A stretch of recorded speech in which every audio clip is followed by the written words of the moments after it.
Hello everyone, welcome to Barca News. It is May 29th, 2025, and it seems like we have an opponent for the Joan Gamper trophy. Also, Pau Cubarsi is currently leading the Golden Boy charts. And finally, Barcelona are not planning to offload Ronald Araujo, and in fact, Hansi Flick counts on the Uruguayan defender. We have a lot to discuss, so let's begin.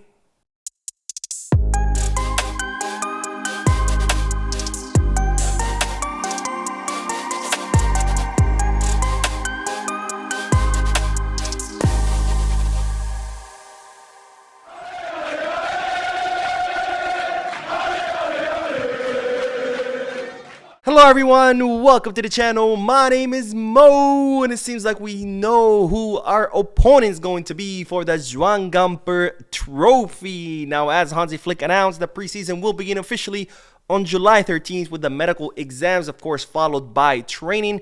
Then Barcelona will fly to their Asian preseason tour where they're going to play 2 matches in South Korea, which we don't know the opponents, who the opponents are going to be.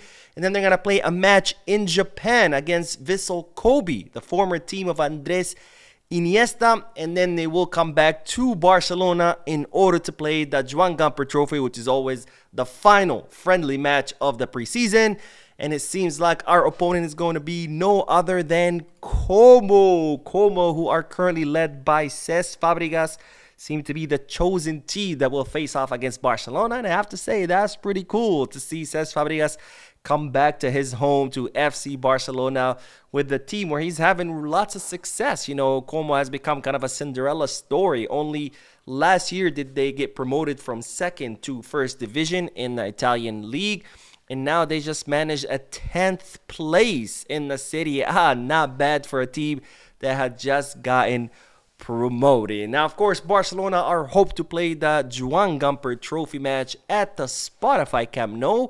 And speaking of the Camp Nou, check out this image that was released by the club. This is an image of the current state of the Spotify Camp Nou taken from a bird's eye view. And I have to say, the stadium is looking pretty cool. I mean, especially with the pitch, it's looking much better. Of course, this is not the final pitch. There will be a final pitch installed above the current one.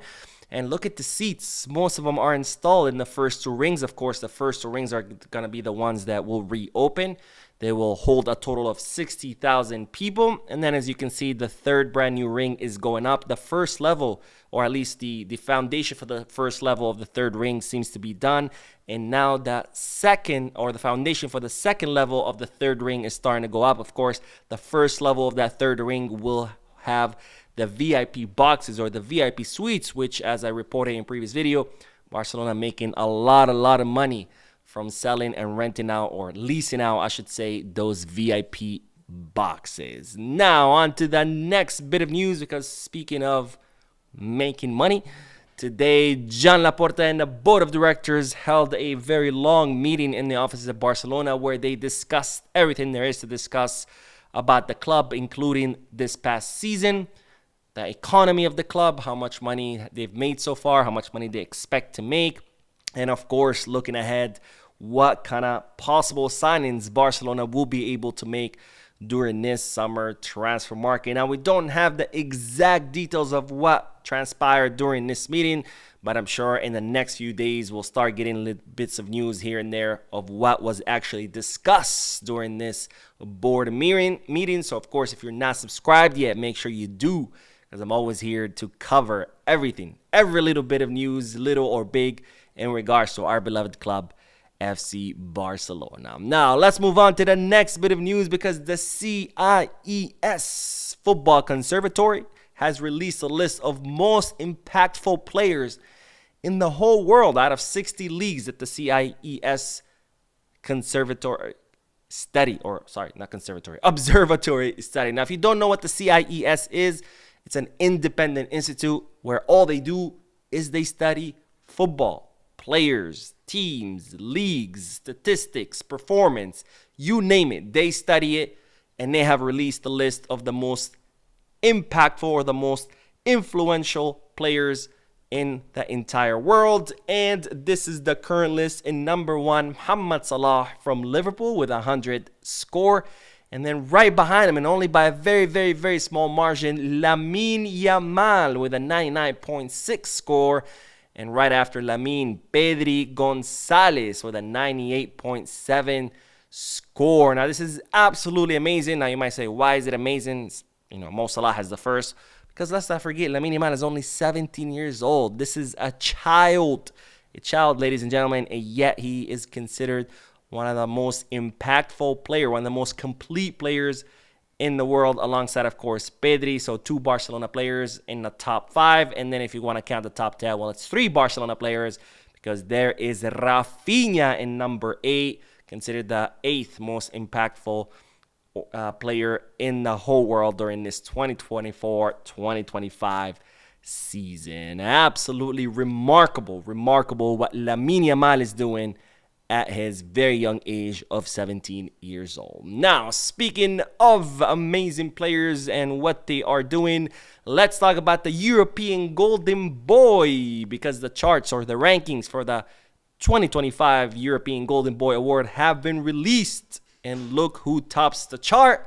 Surprise, surprise. Lamine Yamal tops the chart with Pau Cubarsi right behind him. And this is where it's important to note that per the rules of this competition, the European Golden Boy, which is handed out by Tuttosport to the best young player in the world every year, per the rules of that competition, a player cannot win the same competition twice, or they cannot win the Golden Boy twice. So even though Lamine Yamal is currently leading the charts, of course, it's actually Pau Cubarsi who right now would be destined to win it.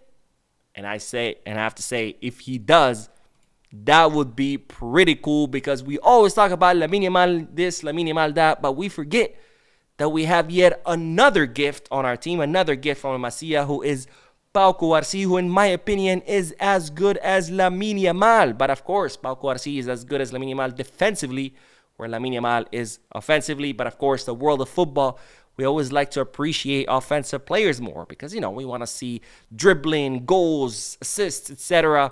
But to me, Pau Cubarsi at his young age of 18 is another phenom, an incredible gift from Masia, a very gifted player, because at 18 years old, the way he plays, you would think he's been playing for 10, 15 years. I mean, the way he reads the field, the way he anticipates plays, the way he covers players, the way he covers empty space. I mean, that's the kind of thing that takes defenders years and years of experience to develop, and yet Pau Cubarsi is doing it at 18 years old. And he has done it against the biggest teams, against the biggest names in the biggest competitions without any sweat. And for that, we have to appreciate Pau Cubarsi, and I really hope that he does end up winning the Golden Boy. Not to mention, it will be pretty cool to win it back-to-back again, kind of like when Pedri and Gavi won it back-to-back years. It'd be cool that, Lamine and now Pau Cubarsi win it back-to-back. That'd be pretty cool as well. Now, speaking of defenders, we will end this video with the news that Barcelona have decided that Ronald Araujo is not for sale. They are not interested in putting him on the market. They are not interested in offloading him, because Hansi Flick and his staff, plus Deco and the sporting department, believe that Ronald Araujo is a very valuable player for the team, and as such, they want to keep him. Now, of course, Ronald Araujo did just renew his contract in 2031. There is the problem with the release clause that he has, where it's going to drop to 60 or 65 million euros during the first 15 days of the summer transfer market. But as I mentioned in yesterday's podcast, Ronald Araujo made it very clear during his latest interview that he has no intention of leaving Barcelona. So it looks like the player wants to stay. The club wants the player to stay. So it looks like the two of them will continue their relationship. Now, another bit of news is that it seems that Hansi Flick and his staff are preparing a special training plan for Ronald Araujo so he can better learn Hansi Flick's system, because, as I've always said, to me, Ronald Araujo is one of the best defenders in Europe. The problem has been that he hasn't fit in Hansi Flick's system. That doesn't mean he's garbage, he's trash, he's average, like people make it out to be. That's total nonsense. Let's be real here. Araujo is incredibly talented defender. The problem is he hasn't fit into Flick's system.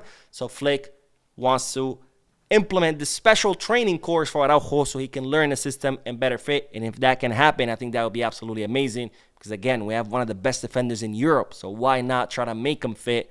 And, of course, at the end of the next season, if he doesn't, then we can talk about offloading him. Anyways, that is all the news for this video. We'll be uploading another video in a little bit, so stay tuned to the channel.